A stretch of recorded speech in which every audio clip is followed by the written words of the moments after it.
Rritja e temperaturave sjell edhe një fluks më të lartë pacientësh me temperatura të larta dhe sëmundje kardiovaskulare tek urgjenca e spitalit në Lushnjë, thot doktoresha Nila, që është dhe shefja e urgjencës.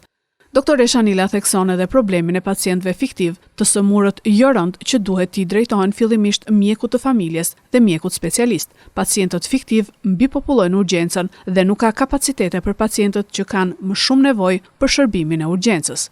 Fluks pacientësh në këtë periudhë ka më shumë se sa në periudhat e tjera, ku predominojnë temperaturat e larta në moshat e reja dhe të mesme dhe pacientët kardiak në moshat e rritura.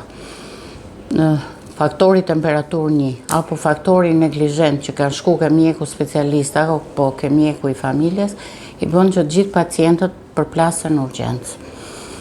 Kjo rrit fluksin e urgjencës, kjo rrit punën, po që është një urgjencë jo reale.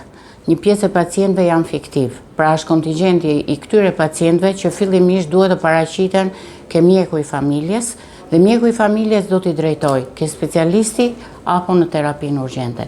Jo çdo rast me temperaturë, sidomos moshat e reja, hapin e parë të zgjidhjet kanë urgjencën, se nuk po lejmë kapacitete për pacientët kardiak dhe për pacientët që të vërtet kanë nevojë për shërbimin e urgjencës.